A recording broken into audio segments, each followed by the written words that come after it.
Hi guys, welcome back to my channel. ಇವತ್ತಿನ ವಿಡಿಯೋದಲ್ಲಿ Karnataka ಹೈಕೋರ್ಟಿನಲ್ಲಿ typist ಹುದ್ದೆಗಳು ಖಾಲಿದ್ದಾವೆ. ಎಷ್ಟು ಹುದ್ದೆಗಳು ಖಾಲಿದ್ದಾವೆ, ಪ್ರಾರಂಭದ ದಿನಾಂಕ ಏನು, ಕೊನೆಯ ದಿನಾಂಕ ಏನು, ಕ್ವಾಲಿಫಿಕೇಷನ್ ಏನಾಗಿರ್ಬೇಕು, ಏಜ್ ಎಷ್ಟಿರಬೇಕು, ಸ್ಯಾಲ್ರಿ ಎಷ್ಟಿದೆ, ಯಾವ ರೀತಿಯಾಗಿ ನೇಮಕಾತಿಯನ್ನು ಮಾಡ್ಕೊಳ್ತಾರೆ ಅಂತಂದೇಳಿ ಕಂಪ್ಲೀಟ್ ಇನ್ಫಾರ್ಮೇಷನನ್ನು ಈ ಒಂದು ವಿಡಿಯೋದಲ್ಲಿ ತಿಳಿಸ್ಕೊಡ್ತಾ ಹೋಗ್ತೀನಿ. ಎಲ್ಲೂ ಕೂಡ ವಿಡಿಯೋವನ್ನು ಸ್ಕಿಪ್ ಮಾಡಬೇಡ್ರಿ, ಕಂಪ್ಲೀಟಾಗಿ ನೋಡ್ರಿ. ಇನ್ನೂ ಕೂಡ ಯಾರೆಲ್ಲ ಸಬ್ಸ್ಕ್ರೈಬ್ ಆಗಿಲ್ಲ ಆದಷ್ಟು ಬೇಗ ಸಬ್ಸ್ಕ್ರೈಬ್ ಆಗ್ರಿ. ಹಾಗೆ ಲೈಕ್ ಬಟನ್ ಕಾಣಿಸ್ತಿರುತ್ತೆ, ಲೈಕ್ ಮಾಡಿರಿ. ಲೈಕ್ ಮಾಡಿದ್ರಾ? ಬನ್ನಿ ಈಗ ಒಂದೊಂದಾಗಿ ನೋಡ್ತಾ ಹೋಗೋಣ. ಕರ್ನಾಟಕ ಹೈಕೋರ್ಟಿನಲ್ಲಿ ಈಗ ಟೈಪಿಸ್ಟ್ ಹುದ್ದೆಗಳು ಖಾಲಿದ್ದಾವೆ. ಆ ಒಂದು ಹುದ್ದೆಗಳಿಗೆ ಈಗ ಅರ್ಜಿಯನ್ನು ಕರೆದಿದ್ದಾರೆ. ಈ ಒಂದು ನೋಟಿಫಿಕೇಶನ್ನು 29 ಜೂನ್ 2026ರಂದು ರಿಲೀಸ್ ಮಾಡಿರುವಂಥದ್ದು. ಈ ಒಂದು ಹುದ್ದೆಗಳಿಗೆ ನೀವು ಆನ್ಲೈನ್ ಮುಖಾಂತರ ಅಪ್ಲಿಕೇಶನನ್ನು ಸಬ್ಮಿಟ್ ಮಾಡಬೇಕಾಗಿರುತ್ತೆ. ಕೊನೆಯ ದಿನಾಂಕ ಬಂದು 28/7/2026 ಕೊನೆಯ ದಿನಾಂಕ ಆಗಿರುತ್ತೆ. ಕೊನೆಯ ದಿನಾಂಕದವರೆಗೂ ಕೂಡ ಕಾಯಕ್ಕೆ ಹೋಗ್ಬೇಡ್ರಿ, ಆದಷ್ಟು ಮುಂಚಿತವಾಗಲೇ ಅಪ್ಲಿಕೇಶನನ್ನು ಸಬ್ಮಿಟ್ ಮಾಡಿಬಿಡ್ರಿ. ಲಾಸ್ಟಲ್ಲಿ ಸರ್ವರ್ ಬ್ಯುಸಿ ಆಗುವಂತಹ ಸಾಧ್ಯತೆ ತುಂಬ ಇರುತ್ತೆ. ಒಂದು ಅಪ್ಲಿಕೇಶನನ್ನು ಸಬ್ಮಿಟ್ ಮಾಡಿಬಿಡ್ರಿ, ಒಂದು ಪ್ರಿಂಟನ್ನು ನಿಮ್ಮ ಹತ್ರ ಇಟ್ಕೊಳ್ರಿ, ಇನ್ನೊಂದು PDF ಮಾಡಿಕೊಂಡು ನಿಮ್ಮ ಇಮೇಲ್ಗೆ ಹಾಕ್ಕೊಂಡು ಇಟ್ಕೊಂಡ್ಬಿಡ್ರಿ. ಇದಿಷ್ಟು ಗಮನದಲ್ಲಿ ಇಟ್ಕೊಳ್ರಿ. ಈ ಒಂದು ಹುದ್ದೆಗಳಿಗೆ ಆನ್ಲೈನ್ ಮುಖಾಂತರ ಅಪ್ಲಿಕೇಶನನ್ನು ಸಬ್ಮಿಟ್ ಮಾಡಬೇಕಾಗಿರುತ್ತೆ. ಆ ಒಂದು ಲಿಂಕನ್ನು ಈ ವಿಡಿಯೋ ಡಿಸ್ಕ್ರಿಪ್ಷನ್ ಬಾಕ್ಸ್ನಲ್ಲಿ ಕೊಟ್ಟಿರ್ತೀನಿ. ಎಲ್ಲರೂ ಕೂಡ ಆ ಒಂದು ಲಿಂಕನ್ನು ಕ್ಲಿಕ್ ಮಾಡಿ ಅಪ್ಲಿಕೇಶನನ್ನು ಸಬ್ಮಿಟ್ ಮಾಡಿರಿ. ಈಗ ನಾನ್ ಹೈದರಾಬಾದ್ ಕರ್ನಾಟಕದಲ್ಲಿ 21 ಹುದ್ದೆಗಳು ಖಾಲಿ ಇರುವಂಥದ್ದು. ನಾನ್ ಹೈದರಾಬಾದ್ ಕರ್ನಾಟಕದವರಿಗೆ 21 ಟೈಪಿಸ್ಟ್ ಹುದ್ದೆಗಳು ಖಾಲಿ ಇರುವಂಥದ್ದು. ಆ ಒಂದು ಹುದ್ದೆಗಳ ವರ್ಗೀಕರಣವನ್ನು ನೋಡ್ತಾ ಹೋಗೋಣ. ಈಗ ನೋಡ್ತಾ ಇರ್ಬೋದು, ಜನರಲ್ ಮೆರಿಟ್ ಅವರಿಗೆ 10 ಹುದ್ದೆಗಳು ಖಾಲಿ ಇದ್ದಾವೆ. SC 2 ಹುದ್ದೆಗಳು ಖಾಲಿ ಇರುವಂಥದ್ದು. SC Aಗೆ 1 ಹುದ್ದೆ, SC Bಗೆ 1 ಹುದ್ದೆ, SC Cಗೆ 1 ಹುದ್ದೆ. ಒಟ್ಟು ಟೋಟಲ್ ಆಗಿ SC ಕೆಟಗರಿಯವರಿಗೆ 5 ಹುದ್ದೆಗಳು ಇಲ್ಲಿ ಖಾಲಿ ಇರುವಂಥದ್ದು. ನೆಕ್ಸ್ಟ್ ST ಅವರಿಗೆ ಯಾವುದೇ ರೀತಿಯಾದಂತಹ ಹುದ್ದೆಗಳಿಲ್ಲ. ಕೆಟಗರಿ 1 ಅವರಿಗೆ 1 ಹುದ್ದೆ, ಕೆಟಗರಿ 2Aಗೆ 3 ಹುದ್ದೆಗಳು, ಕೆಟಗರಿ 2Bಗೆ 1 ಹುದ್ದೆ, ಕೆಟಗರಿ 3Bಗೆ 1 ಹುದ್ದೆ. ಒಟ್ಟು ಟೋಟಲ್ ಆಗಿ 21 ಹುದ್ದೆಗಳು ಟೈಪಿಸ್ಟ್ ಹುದ್ದೆಗಳು ಇಲ್ಲಿ ಖಾಲಿ ಇರುವಂಥದ್ದು. ಈ ಒಂದು ಹುದ್ದೆಗಳು ನಾನ್ ಹೈದರಾಬಾದ್ ಕರ್ನಾಟಕದವರಿಗೆ ಮೀಸಲಿರುವಂಥದ್ದು. ನೆಕ್ಸ್ಟ್ ಹುದ್ದೆಗಳ ಬಗ್ಗೆ ಕಂಪ್ಲೀಟ್ ಇನ್ಫಾರ್ಮೇಷನನ್ನು ತಿಳ್ಕೊಳ್ತಾ ಹೋಗೋಣ. ಎಲ್ಲೂ ಕೂಡ ವಿಡಿಯೋವನ್ನು ಸ್ಕಿಪ್ ಮಾಡಬೇಡ್ರಿ, ಕಂಪ್ಲೀಟಾಗಿ ನೋಡ್ರಿ. ಈಗ ಈ ಒಂದು ಟೈಪಿಸ್ಟ್ ಹುದ್ದೆಗಳಿಗೆ ಸ್ಯಾಲ್ರಿ ಎಷ್ಟಿದೆಯಪ್ಪ ಅಂತಂದರೆ 25,500 ರೂಪಾಯಿ ಬೇಸಿಕ್ ಪೇ ಸ್ಯಾಲ್ರಿ ಇರುತ್ತೆ. ಟೋಟಲ್ ಆಗಿ ಇವರಿಗೆ TA DA HRA ಸೇರಿಕೊಂಡು 41,000 ಪ್ಲಸ್ ಸ್ಯಾಲ್ರಿ ಇವರಿಗೆ ಪ್ರತಿ ತಿಂಗಳು ನೀಡ್ತಾ ಹೋಗ್ತಾರೆ.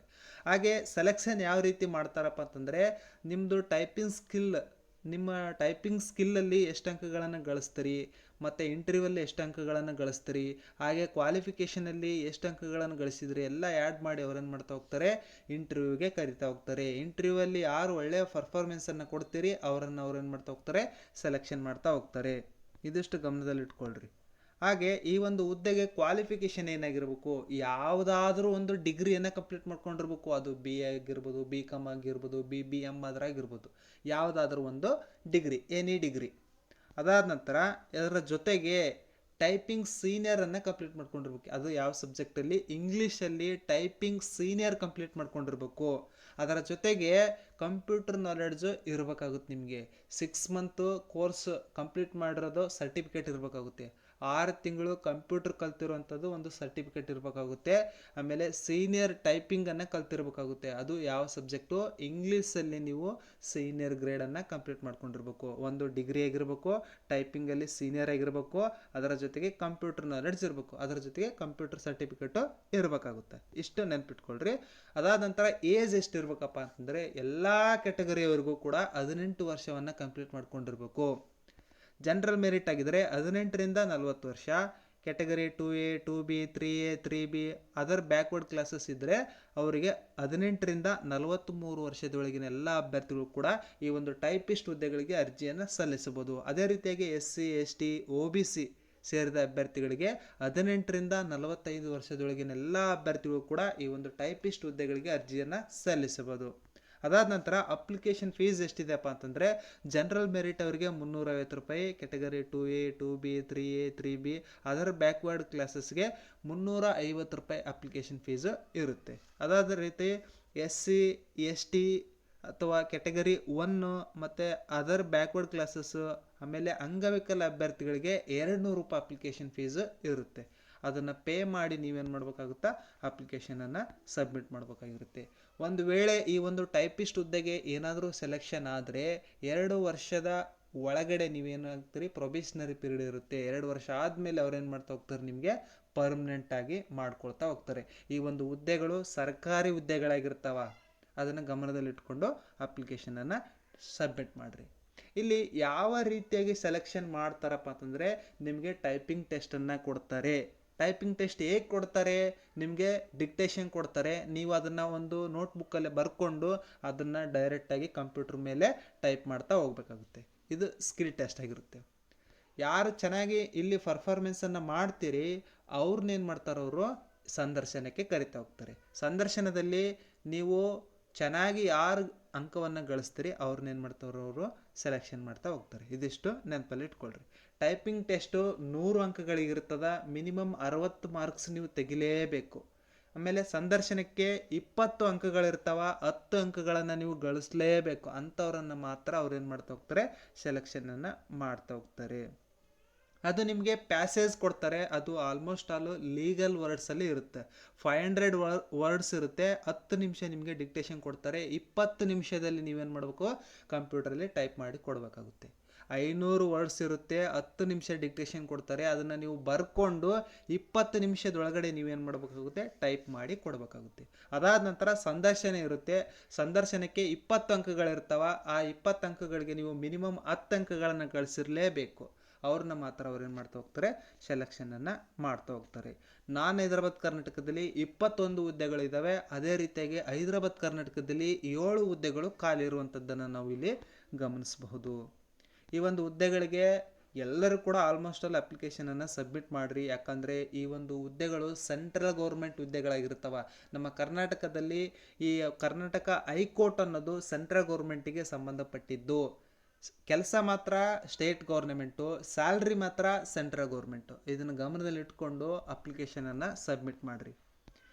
ಇಲ್ಲಿ ರೂರಲ್ ಇರ್ತಾರೆ, ಕನ್ನಡ ಮೀಡಿಯಮ್ ಇರ್ತಾರೆ, ಅಂಗವಿಕಲ ಅಭ್ಯರ್ಥಿಗಳು ಇರ್ತೀರಿ. ಎಲ್ಲರೂ ಕೂಡ ಅಪ್ಲಿಕೇಶನನ್ನು ಸಬ್ಮಿಟ್ ಮಾಡ್ಬೋದು. ಅಂಗವಿಕಲ ಅಭ್ಯರ್ಥಿಗಳು 40ರಷ್ಟು ಅಂಗವಿಕಲತೆಯನ್ನು ನೀವು ಹೊಂದಿದ್ರೆ ಮಾತ್ರ ನೀವು ಅಂಗವಿಕಲತೆ ಅದರಲ್ಲಿ ಮೀಸಲಾತಿಯನ್ನು ಪಡಿಬೋದು. ಅದಾದ ನಂತರ ಇಲ್ಲಿ ಕ್ಯಾರೆಕ್ಟರ್ ಸರ್ಟಿಫಿಕೇಟ್ ಇರಬೇಕಾಗುತ್ತೆ. 3 ಕ್ಯಾರೆಕ್ಟರ್ ಸರ್ಟಿಫಿಕೇಟ್ ಇರಬೇಕು. ಒಂದು ಲಾಸ್ಟ್ ನೀವು ಎಲ್ಲಿ ಸ್ಟಡಿ ಮಾಡಿದ್ರಿ ಅಲ್ಲಿಂದ ಒಂದು ಕ್ಯಾರೆಕ್ಟರ್ ಸರ್ಟಿಫಿಕೇಟ್ ಇರಬೇಕಾಗುತ್ತೆ. ಇನ್ನೆರಡು ಗಣ್ಯ ವ್ಯಕ್ತಿಗಳಿಂದ ನೀವು ಕ್ಯಾರೆಕ್ಟರ್ ಸರ್ಟಿಫಿಕೇಟನ್ನು ಬರೆಸ್ಕೊಂಡು ಇಟ್ಕೊಂಡಿರ್ಬೇಕಾಗುತ್ತೆ. ಅವು ಇಂಟರ್ವ್ಯೂ ಸಂದರ್ಭದಲ್ಲಿ ಅವನ್ನ ನೋಡ್ತಾರೆ, ಚೆಕ್ ಮಾಡ್ತಾರೆ. ಅದನ್ನು ಗಮನದಲ್ಲಿಟ್ಕೊಂಡು ಅಪ್ಲಿಕೇಶನನ್ನು ಸಬ್ಮಿಟ್ ಮಾಡಿರಿ. ಅದಾದ ನಂತರ ಹೈದರಾಬಾದ್ ಕರ್ನಾಟಕದಲ್ಲಿ 7 ಹುದ್ದೆಗಳು ಖಾಲಿ ಇರುವಂಥದ್ದನ್ನು ನಾವು ಗಮನಿಸ್ಬೋದು. ಅದಕ್ಕೂ ಕೂಡ ಸೇಮ್ ಕ್ವಾಲಿಫಿಕೇಷನ್ ಆಗಿರ್ಬೋದು, ಏಜ್ ಆಗಿರ್ಬೋದು, ಸ್ಯಾಲ್ರಿ ಆಗಿರ್ಬೋದು, ಕಂಪ್ಲೀಟ್ ಇನ್ಫಾರ್ಮೇಷನ್ನು ಸೇಮ್ ಇರುತ್ತೆ. ಯಾವುದೇ ರೀತಿಯಾದಂತಹ ಚೇಂಜಸ್ ಇರೋದಿಲ್ಲ. ಹೈದರಾಬಾದ್ ಕರ್ನಾಟಕದಲ್ಲಿ ಒಟ್ಟು 7 ಹುದ್ದೆಗಳಿದ್ದಾವೆ. ಅದನ್ನು ಗಮನದಲ್ಲಿಟ್ಕೊಳ್ರಿ. ಹೈದರಾಬಾದ್ ಕರ್ನಾಟಕದವರು ಕೂಡ ಈ ಒಂದು ಹುದ್ದೆಗಳಿಗೆ ಅಪ್ಲಿಕೇಶನನ್ನು ಸಬ್ಮಿಟ್ ಮಾಡ್ಬೋದು. ಹೈದರಾಬಾದ್ ಕರ್ನಾಟಕದವರು ಹೈದರಾಬಾದ್ ಕರ್ನಾಟಕಕ್ಕೂ ಕೂಡ ಅಪ್ಲಿಕೇಶನನ್ನು ಸಬ್ಮಿಟ್ ಮಾಡ್ಬೋದು. ಹೈದರಾಬಾದ್ ಕರ್ನಾಟಕದಲ್ಲಿ 7 ಹುದ್ದೆಗಳಿದ್ದಾವೆ. ಜನರಲ್ ಮೆರಿಟ್ ಅವರಿಗೆ 1, SCಗೆ 2 ಹುದ್ದೆಗಳು, STಗೆ 2 ಹುದ್ದೆಗಳು. ಅದಾದ ನಂತರ ಕ್ಯಾಟಗರಿ 1 ಅವರಿಗೆ 1 ಹುದ್ದೆ, ಕ್ಯಾಟಗರಿ 2Aಗೆ 1 ಹುದ್ದೆ. ಒಟ್ಟು ಟೋಟಲ್ ಆಗಿ 7 ಹುದ್ದೆಗಳು ಇಲ್ಲಿ ಖಾಲಿ ಇರುವಂಥದ್ದು. ಆದಷ್ಟು ಈ ಒಂದು ವಿಡಿಯೋವನ್ನು ನಿಮ್ಮ ಸ್ನೇಹಿತರಿಗೆ, ಟೈಪಿಂಗ್ ಕಂಪ್ಲೀಟ್ ಮಾಡಿದಂತಹ ಅಭ್ಯರ್ಥಿಗಳಿಗೆ ಶೇರ್ ಮಾಡಿರಿ, ಲೈಕ್ ಮಾಡಿರಿ. ಹಾಗೆ ಸಬ್ಸ್ಕ್ರೈಬ್ ಆಗೋದನ್ನು ಮಾತ್ರ ಮರಿಬೇಡ್ರಿ. ಏನಾದರೂ ನಿಮಗೆ ಡೌಟ್ಸ್ ಇತ್ತಪ್ಪ ಅಂತಂದರೆ ಕಮೆಂಟ್ ಮುಖಾಂತರ ನೀವು ಡೌಟ್ಸನ್ನು ಕ್ಲಾರಿಫೈ ಮಾಡ್ಕೊಳ್ರಿ. ಈ ಒಂದು PDF ಅನ್ನು ನನ್ನ ಟೆಲಿಗ್ರಾಮ್ ಚಾನಲ್ ಲಿಂಕನ್ನು ಈ ವಿಡಿಯೋ ಡಿಸ್ಕ್ರಿಪ್ಷನ್ ಬಾಕ್ಸ್ನಲ್ಲಿ ಕೊಟ್ಟಿರ್ತೀನಿ. ಎಲ್ಲರೂ ಕೂಡ ಆ ಒಂದು ಚಾನಲನ್ನು ಜಾಯಿನ್ ಆಗಿರಿ. ಈ ಒಂದು PDF ಅನ್ನು ಡೌನ್ಲೋಡ್ ಮಾಡ್ಕೊಳ್ರಿ. ಹಾಗೆ ಈ ಒಂದು ಹುದ್ದೆಗೆ ಆನ್ಲೈನ್ ಮುಖಾಂತರ ಅಪ್ಲಿಕೇಶನ್ ಮಾಡುವಂತಹ ಲಿಂಕನ್ನು ಡಿಸ್ಕ್ರಿಪ್ಷನ್ ಬಾಕ್ಸ್ನಲ್ಲಿ ಕೊಟ್ಟಿರ್ತೀನಿ. ಆ ಒಂದು ಲಿಂಕನ್ನು ಜಸ್ಟ್ ಕ್ಲಿಕ್ ಮಾಡಿ ಅಪ್ಲಿಕೇಶನನ್ನು ಸಬ್ಮಿಟ್ ಮಾಡಿರಿ. ಎಲ್ಲೂ ಕೂಡ ವಿಡಿಯೋವನ್ನು ಇದು ಮಾಡೋಕ್ಕೆ ಹೋಗ್ಬೇಡ್ರಿ. ಆದಷ್ಟು ಶೇರ್ ಮಾಡಿರಿ ನಿಮ್ಮ ಸ್ನೇಹಿತರಿಗೆ, ನಿಮ್ಮ ಫ್ಯಾಮಿಲಿಯವರಿಗೆ. ಹಾಗೆ ಸಬ್ಸ್ಕ್ರೈಬ್ ಆಗೋದನ್ನು ಮಾತ್ರ ಮರಿಬೇಡಿ. ಎಲ್ಲರಿಗೂ ಕೂಡ ಗುಡ್ ಲಕ್.